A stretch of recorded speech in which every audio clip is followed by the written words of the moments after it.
मन्नेवार जनजाति के पूर्व इतिहास की बात की जाए तो यह लोग 1000 वर्ष पूर्व से ही हिंदुस्तान की धरती पर अपना जीवन व्यतीत कर रहे हैं। इस वीडियो में प्राचीन इतिहास और ब्रिटिश कालीन दस्तावेजों के साथ साथ भारत सरकार द्वारा प्रमाणित दस्तावेजों के आधार पर जानकारी प्रस्तुत करने का एक छोटा सा प्रयास है। एलगंडल किले की बात की जाए तो यह किला 11वीं सदी में काकतीय राजा द्वारा बनाया गया था। आज हम इस वीडियो में देखेंगे कि किस तरह सन 1550 से लेकर 1558 के मध्य में मन्नेवार जनजाति के नायक जगदेव राव को एलगंडल किले के नायक पद से किस तरह हटाया गया, अर्थात निजाम हुकूमत द्वारा परास्त किया गया। जब यह घटना घटी होगी तब आप भी नहीं थे और मैं भी वहां नहीं थी, परंतु आज हम इतिहासकारों द्वारा लिखे गए प्रमाणों के आधार पर इस ऐतिहासिक घटना की संक्षिप्त चर्चा को प्रारंभ करते हैं। तो चलिए मैं डॉक्टर निशाली पंचगाम इसकी शुरुआत करती हूँ। आज से लगभग 500 वर्ष पूर्व एलगंडल यह किला हैदराबाद के निजाम हुकूमत के अधीन हुआ करता था। आज यह किला आंध्र प्रदेश के तेलंगाना राज्य के करीमनगर जिले में ग्रेनाइट की पहाड़ियों पर विराजमान है। आज यह किला हिंदू और मुस्लिम संप्रदाय के एकता का प्रतीक माना जाता है, परंतु पूर्व काल से ही आंध्र प्रदेश पर निजाम शासकों का ही साम्राज्य रहा है। इतिहासकारों और ब्रिटिश काल के दस्तावेजों के आधार पर इस किले की बात की जाए तो एलगंडल किले की कुल आबादी के 90% लोग यह मन्नेवार आदिवासी जनजाति समुदाय के हुआ करते थे। इसी कारण जगदेव को इस किले का नायक बनाया गया था। इसका प्रमाण हमें ब्रिटिश शासक द्वारा की गई जनगणना 1891 के गैजेट के वॉल्यूम 23 पार्ट 2 के संस्करण 7 और 12 के अंतर्गत मिलती है। बाद में जगदेव जी को निजाम द्वारा राव इस खिताब से नवाजा गया। तभी से इन्हें जगदेव राव के नाम से जाना जाने लगा।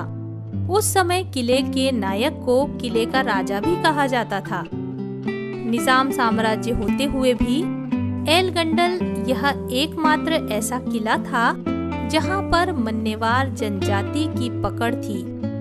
परंतु इस किले का कामकाज यह तब के निजाम शासक गोलकुंडा के नवाब इब्राहिम कुतुब शाह की देखरेख में हुआ करता था। इसी कालखंड के दौरान जगदेव राव इस किले में बतौर नायक कार्यरत थे। जानकारी के आधार पर 1550 से 1558 के मध्य कालखंड के दौरान हिंदुस्तान पर मुगल साम्राज्य के बढ़ते प्रभाव के कारण निजाम शासक गोलकुंडा के नवाब इब्राहिम कुतुब शाह ने नायक जगदेव राव को हटाने का हुक्म जारी किया। नायक जगदेव राव यह शरीर से हष्टपुष्ट और एक अच्छे शासक के साथ साथ अच्छे योद्धा भी थे। जगदेव राव द्वारा इस पर अपना प्रखर विरोध जताने पर गोलकुंडा के नवाब इब्राहिम कुतुब शाह ने अपनी ही निजामी खेमे के साथी को इस किले की बागडोर सौंपने की मंशा से अपनी सेना भिजवाई। फिर कई दिनों तक निजाम की सेना और नायक जगदेव राव के बीच घमासान युद्ध हुआ। दोनों ही तरफ से कई सैनिकों की क्षति हुई। अंत में नवाब इब्राहिम कुतुब शाह को इस युद्ध में जीत हासिल हुई। उस दौरान निजाम के खिलाफ बगावत करने का अंजाम सजाए मौत हुआ करता था, परंतु जगदेव राव इससे भली भांति परिचित थे। दूसरी ओर जगदेव राव को जिंदा पकड़ने में निजाम के सैनिक अपना एड़ी चोटी का जोर लगा रहे थे। तब तक नायक जगदेव राव देखते ही देखते भूमिगत हो चुके थे। जगदेव राव ने अपने कार्यकाल के दौरान किले के भीतर मन्नेवार जनजाति के आराध्य देवी देवताओं में प्रमुखता से भगवान शिव, भगवान श्री लक्ष्मी नरसल्लू, अंजनी पुत्र हनुमान जी आदि के 25 से भी ज्यादा मंदिरों का निर्माण किया था। नवाब इब्राहिम कुतुब शाह ने एलगंडा किले पर फतेह करने के बाद सन 1724 को इस किले की कमान नवाब असफजाह को सौंपी। उसके बाद सन 1748 में आमीन खान ने संभाली। नवाब आमीन खान के मरने के बाद उनके बेटे मुखर्रब खान ने संभाली, लेकिन मुखर्रब खान को अपनी कोई औलाद नहीं होने के कारण उसके मरने के बाद कुली कुतुब शहंशाह ने हैदराबाद के नवाब सलावत जंग को इस किले की बागडोर सौंपी। लेकिन नवाब सलावत जंग को भी अपनी कोई औलाद नहीं थी। इसके बाद नवाब मुनव्वर खान को इस किले का नवाब बनाया गया। कहा जाता है कि सलावत जंग के जमाने में इब्राहिम खान दमसा और फारूक मिर्जा को बारी बारी इस किले का सिपा सालार बनाया गया। सन 1791 में तब के निजाम आसिफजा अली खान ने इस किले पर कब्जा किया। सन 1800 के बाद ईस्ट इंडिया कंपनी द्वारा निजाम के हाथ मिलाने के बाद ब्रिटिश गवर्नर को इस किले का इंचार्ज बनाया गया। सन 1803 से 1829 के मध्यकाल में आसिफ जाई ने हैदराबाद के तीसरे राजा की हैसियत से बहादुर खान को एलगंडल किले का गवर्नर बनाया। यह भी मान्यता है कि सन 1905 में निजाम महबूब अली खां को हैदराबाद का छठा बादशाह बनाया गया और ब्रिटिश की सहमति से सैयद करीमुद्दीन को इस किले का इंचार्ज बनाने के बाद सैयद करीमुद्दीन ने 1905 में अपने ही नाम से इस शहर को बसाया और आज हम सभी लोग तभी से आंध्र प्रदेश और अब के तेलंगाना राज्य के इस जिले को करीमनगर के नाम से जानते हैं। वीडियो के पहले भाग में आपने देखा कि किस तरह निजाम शासक द्वारा नायक जगदेव राव को हटाया गया। दूसरे भाग में हम देखेंगे कि जगदेव राव भूमिगत होने के बाद मन्नेवार जनजाति का क्या हुआ। आइए हम इसे संक्षिप्त में जानने की कोशिश करते हैं। अभी तक मैंने आपके साथ जो ऐतिहासिक जानकारी साझा की है वह थी एलगंडल किले से संबंधित और नायक जगदेव राव, जिसे मन्नेवार जनजाति के लोग अपना राजा मानते थे। अब हम बात करेंगे राजा जगदेव राव नवाब इब्राहिम कुतुब शाह से हारने के बाद भूमिगत होने पर मन्नेवार जनजाति का क्या हुआ।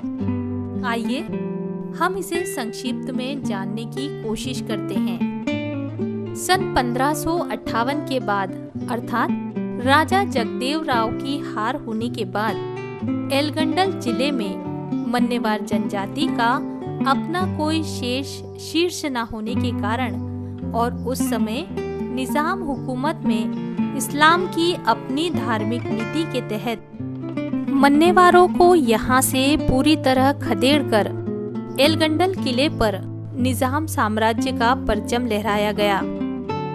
मन्नेवार जनजाति के लोग काम की तलाश में छोटे छोटे समूह में तेलंगाना की सीमावर्ती भागों से पलायन कर निजामाबाद होते हुए चांदा जिला, जिसे अभी चंद्रपुर के नाम से जाना जाता है, इसी रास्ते से चलते हुए अब के महाराष्ट्र के उत्तरी सीमा से गुजरकर अर्थात नागपुर शहर के साथ साथ वर्तमान में मध्य प्रदेश और छत्तीसगढ़ क्षेत्र में दाखिल हुए और यहीं बस गए। कुछ समूहों एलगंडल से दक्खन की सीमा में दाखिल होते हुए बीजापुर की पहाड़ी इलाकों में बस गए। इतिहास के आधार पर राजा शाहजी की मृत्यु के बाद नवंबर 1663 में जब राजे शिव छत्रपति महाराज ने राज्य का कारभार संभाला और अपनी संपूर्ण ताकत के साथ विभिन्न जातियों के कुशल योद्धाओं को इकट्ठा कर बीजापुर पर आक्रमण की योजना बनाई। उस समय शिवाजी महाराज ने मराठे सैनिकों के साथ विशेष रूप से मन्नेवार, भील, गोंड और कोड़ी इत्यादि शूरवीर योद्धाओं को साथ लेकर एक सेना बनाई और अक्टूबर 1663 को खवास खान के साथ घमासान युद्ध हुआ और इस युद्ध में शिवाजी महाराज की सेना द्वारा खवास खान को परास्त किया गया। इससे हमें पता चलता है कि मन्नेवार जनजाति के लोग यह अति प्राचीन समुदाय के साथ साथ एक कुशल योद्धा भी थे। इस बात को नकारा नहीं जा सकता। इसका संदर्भ हमें श्री बाबा साहेब पुरंदरे द्वारा लिखित राजा शिव छत्रपति इस कादंबरी में मुधोड़ और कुडाल इस अध्याय के पृष्ठ क्रमांक 35 से 37 में पढ़ने को मिलता है। इतिहासकारों ने प्रमुखता से यह भी लिखा है कि मन्नेवार जनजाति के लोगों में ईमानदारी, काम के प्रति लगाव, हाथ में कुशल कारागिरी का हुनर और अच्छे योद्धा होने के कारण द्वितीय बाजीराव पेशवे ने इन्हें सर्वप्रथम 1800 के दशक के पहले चरण में अपने साथ पूना, जिसे वर्तमान में पुणे के नाम से जाना जाता है, ले आए। कुछ लोगों को सेना में भर्ती होने के कारण पूना में स्थित खड़की कैंट क्षेत्र में अस्थायी रूप पर अन्य तेलुगु भाषिक लोगों के साथ बसाया गया था। इसका संदर्भ हमें गैजेट ऑफ बॉम्बे प्रेसिडेंसी 1882 के वॉल्यूम 13 के पृष्ठ क्रमांक 119 और 120 पर अधोरेखित मिलता है और साथ ही डॉक्टर के.पी. कुमारन द्वारा लिखित migration settlement and ethnic association इस पुस्तक के पृष्ठ क्रमांक 45 पर हमें संदर्भ मिलता है। इसके प्रमाण आज भी हमें पूना शहर के खड़की क्षेत्र में दिखाई देते हैं। धीरे धीरे मन्नेवार जनजाति के लोग यह महाराष्ट्र और वर्तमान के मध्य प्रदेश और छत्तीसगढ़ प्रांत में काम की तलाश में वहीं बस जाने के प्रमाण हमें प्रमुखता से मिलते हैं। स्वातंत्र्य पूर्व काल में सर्वप्रथम ब्रिटिश सरकार द्वारा विशेष रूप से 1931 के जनगणना के मुताबिक मन्नेवार जनजाति को विशेष रूप से माइक्रो जनजाति का दर्जा बहाल किया गया। 1947 में भारत संपूर्ण रूप से आजाद होने के बाद महाराष्ट्र के जनजाति सूची में मन्नेवार जनजाति का अनुक्रमांक 18 और महाराष्ट्र से अलग हुए राज्यों जैसे मध्य प्रदेश और छत्तीसगढ़ की जनजाति की सूची में मन्नेवार जनजाति को अनुक्रम 16 पर दर्शाया गया है। फिर भी मन्नेवार जनजाति के लोग शासन द्वारा दी जाने वाली आर्थिक मदद से आज भी वंचित हैं।